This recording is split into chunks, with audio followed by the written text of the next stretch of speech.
Inside the snake leather factory, the air always carried a mix of chemicals, dust, and something darker: fear. Young workers whispered that once you entered this place, nothing smelled normal again.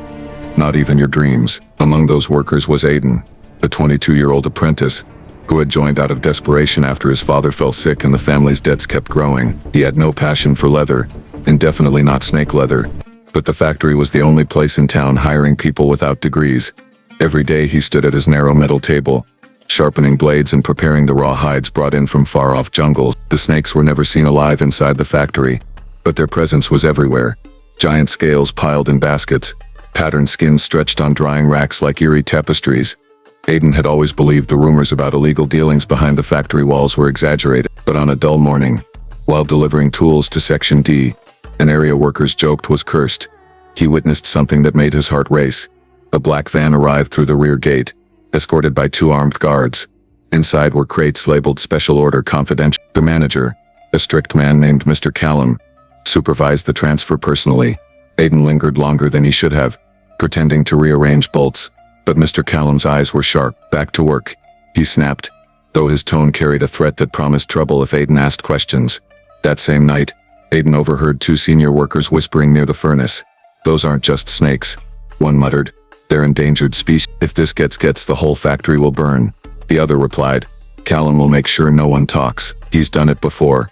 Aiden froze. Suddenly the strange rules made sense. The restricted rooms, the locked ledgers, the way certain employees simply never returned. Now he wasn't just a worker, he was a witness to something dangerous. As he walked home under the dim streetlights, a feeling settled deep inside him. Life in the factory was about to change for everyone, and he would be forced to choose between survival and truth. He didn't know it yet, but the path he stepped onto that night would carry him into secrets far darker than snake skins and leather tools. It would pull him into a story of betrayal, courage, and the terrifying reality behind luxury goods no one questioned. The next morning began like any other, but Aiden felt as though the air had thickened, heavy with the weight of hidden crimes. Workers filed in, exhausted and uninterested, their overalls stained with oil and colors that never washed out. Aiden tried to focus on his tasks, but every sound made him flinch. The hiss of steam pipes, the snap of drying leather, the banging of heavy crates. Everything reminded him of last night's discovery. He couldn't shake the image of the black van and the silent sealed crates. Around noon, Mr. Callum called an unexpected meeting. All workers were gathered in the central hall, a place used only for emergency announcements. His voice echoed off the metal walls as he said, "Security protocols will be tightened starting today. No one enters restricted areas without written authorization. No phones on shift. Anyone violating the rules will be terminated immediately." His eyes swept across the workers, cold and calculating. When his gaze stopped on Aiden for half a second longer than normal, a shiver ran through him.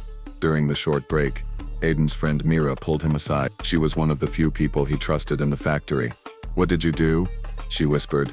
"Callum looks ready to tear you apart." Aiden hesitated but finally told her what he had seen. Mira's face paled. "Aiden, you shouldn't have stayed near that area. People disappear for less." She told him that 2 years ago, a man named Gareth had complained about safety violations. He was reported as missing, but workers believed the factory had silenced him. Aiden felt trapped. He wanted to protect his family, but he also couldn't stand by while the factory broke laws and endangered species for profit. That evening, while sweeping near Section D again, he noticed something new. A security camera pointed directly at his workstation. They were watching him close. That night at home, he opened his old laptop and researched protected snakes. His suspicions were confirmed. Some of the patterns he handled belonged to species banned from trade. The factory wasn't just unethical, it was criminal at a global scale. Aiden knew he had 2 options: stay silent and become just another frightened worker, or gather evidence and expose the truth. But exposing the factory meant putting his life and the lives of everyone he cared about at risk. Yet the thought of doing nothing gnawed at him. He realized he was standing at the edge of something irreversible. Aiden began planning quietly. He knew that if he was going to expose the factory, he needed undeniable proof. Videos, documents, anything that could survive even if something happened to him. For days he observed the guards' routines, memorized door codes, and paid attention to which rooms were unlocked. Briefly during shift changes, his hands shook constantly from the pressure. But Mira supported him. "If we don't try," she said, "then we're no different than those who pretend everything here is normal." One night, the opportunity came faster than expected. A power surge cut off electricity in the West Wing, including the cameras. Workers panicked, but Aiden's heartbeat quickened with determination. He slipped away toward the restricted storage room. The corridor felt endless, illuminated only by emergency lights that flickered like dying candles. When he reached the metal door, he typed in the code he had memorized from afar. The lock clicked. He slipped inside. The room smelled worse than anything he had imagined. It wasn't just leather. It was chemicals used to preserve illegal hides. Rows of crates stood like silent guardians. Aiden opened the one closest to him. Inside was the hide of an enormous snake, its scales iridescent, still too fresh. He recognized the pattern from his research, a species listed as critically endangered. He took pictures quickly, hands trembling. As he moved deeper into the room, he found ledgers documenting years of illegal trade, multiple countries, multiple species, all handled by the factory under coded names. Just as he finished recording everything, footsteps echoed outside. Aiden's pulse thundered in his ear. The door creaked open, and a flashlight beam sliced through the darkness. "Who's in here?" a guard's voice growled. Aiden ducked behind a crate, breath shallow. The guard stepped in, scanning the shelves. Another voice joined. "Callum said the kid has been acting suspicious. He might try something." Aiden felt sweat run down his back. If they found him there, it would be over. The guard searched for what felt like hours but eventually left, locking the door behind them. When Aiden was sure they were gone, he escaped through a narrow maintenance hatch. By the time he reached home, he was shaking uncontrollably. He had the proof, but now the factory knew someone was snooping, and they suspected him. He wasn't just gathering evidence anymore. He was running out of time.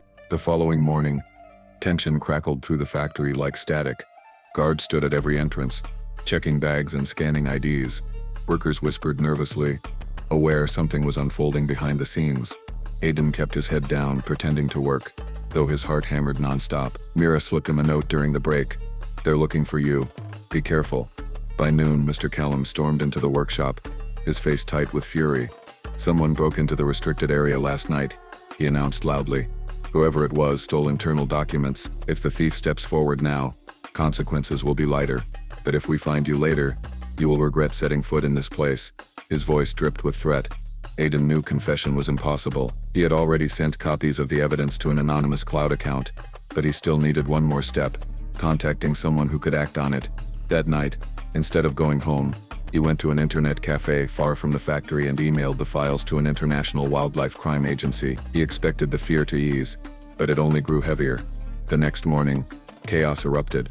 Police and federal wildlife officers swarmed the factory. Workers were evacuated while armed officers stormed restricted rooms. Mr. Callum tried to escape out the back, but was arrested within minutes. Aiden watched from a distance, holding Mira's hand as officers carried out crates filled with illegal hides, the very crates he had photographed. Some workers cried in relief. Others feared losing the only job they had ever known. When officers questioned Aiden privately, he admitted everything. They promised protection and thanked him for his courage. For the first time in months, he felt the weight on his chest lift. Weeks later, the factory was shut down permanently. The illegal trade ring was exposed across multiple countries. Many endangered species were finally safe from the grip of the black market operation. Aiden found work with a wildlife rescue organization, using his experience to help protect animals instead of processing their earth. Mira joined him, and together they rebuilt their lives away from the iron walls and poisonous secrets of the factory. Sometimes he still remembered the smell of chemicals and the whispers of frightened workers, but now those memories reminded him of how far he had come. He had walked into darkness, but chosen not to let it swallow him, and in the end, he discovered that bravery could come from the most unlikely places, even from inside a snake leather factory.